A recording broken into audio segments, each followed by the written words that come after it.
I'm Jamie of Pandora Astrology. I'm here in Berkeley, California, and with me is...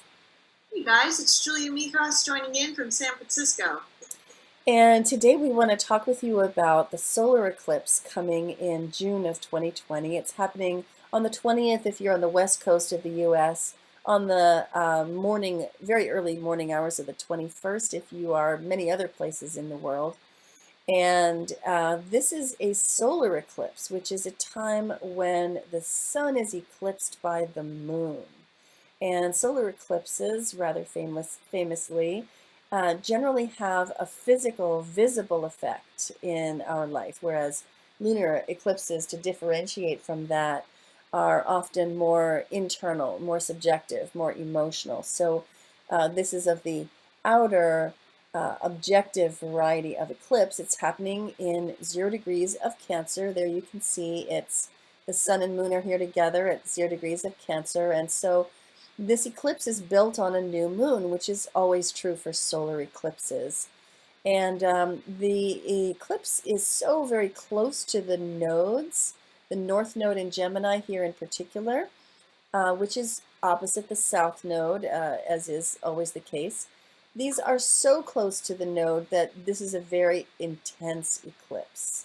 And because it's the north node that they're close to, it's going to have an initiating quality rather than a south node eclipse, which would be a releasing quality. So the theme that we've thought of for this one is initiate emotional curiosity. And Julia, can you tell the folks out there why we came up with that title? Sure. Well, really the big aspect in this eclipse is the fairly close conjunction with the North Node in Gemini, which means it's also opposed to the South Node in Sagittarius. So when we are looking at the nodes, especially in relation to an eclipse, we tend to think of the South Node as what we're trying to kind of release and evolve past and leave behind, and the North Node is what we're trying to develop and evolve into and develop into. So South Node in Gemini kind of can have this sort of I know it all, and therefore I'm going to be kind of dogmatic about it vibe to it. Yeah. North Node in Gemini kind of invites us to be really open, really curious, not to start from a place of knowing, but to start from more of a place of openness and to just kind of take in the raw data as it comes and connect the dots later. Yeah. Now, there is something of a tendency for Gemini to be so related to the facts that they forget the big picture. And the big picture is Sagittarius's purview, so it probably doesn't make sense to just let the big picture go entirely, but to nonetheless put our focus on the information, the facts, the data, and piecing it together in ways that are rational and make sense. So, but the eclipse itself is happening in the emotional water sign of Cancer. And what are your thoughts about that, Julia, that aspect of it? Well, it's just kind of an interesting hybrid of things going on here because Cancer is all water signs are emotional, but Cancer must be the most emotional out of all of them. Because it's cardinal water. But it's really also interacting by close conjunction that very intellectual Gemini North Node too.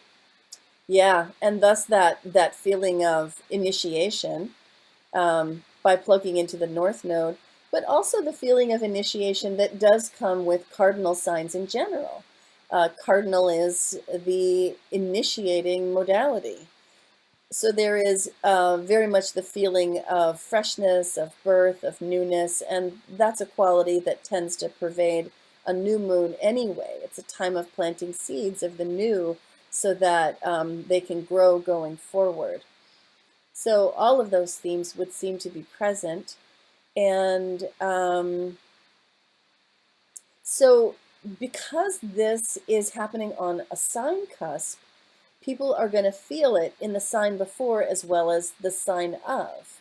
Because this is happening at 0 degrees of Cancer, if you have anything in your chart from 0 to 5 degrees of any cardinal sign at all, meaning Aries, Libra, yes, Cancer, obviously, and also Capricorn, then this eclipse is going to, you'll feel it, as a part of your life. It will come to you very personally. But also, if you have something in late mutable signs, from 25 to 29 degrees of any of the four mutable signs, Gemini, because that's involved with the North Node, certainly, but also Sagittarius, Virgo, and Pisces. So now, as I said before, solar eclipses, well, eclipses of all kinds show us our shadows. And solar eclipses can lead to happenings out in the world where they are obvious. And so every eclipse is an opportunity to look at something you've been avoiding, to look at something that is behind you, usually, or that you would rather put behind you. And the more, and this is really, it's really about Carl Jung, the founder of the um, archetypal psychology school and disciple of Freud's.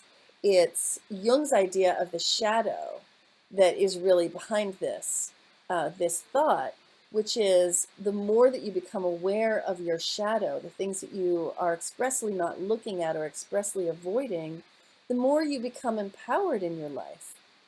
And that's really what eclipses are for. Do we have any final thoughts, Julia? No, I think we covered it. Well, people out there, I hope you enjoyed this. I hope you can make use of it in your life. And you will find this video in our June 2020 news playlist on our YouTube channel, Pandora Astrology. You'll also find it in our monthly forecast during June. And those are great places to look for more news whenever you want to get some. And we'll see you around the cosmos. Bye.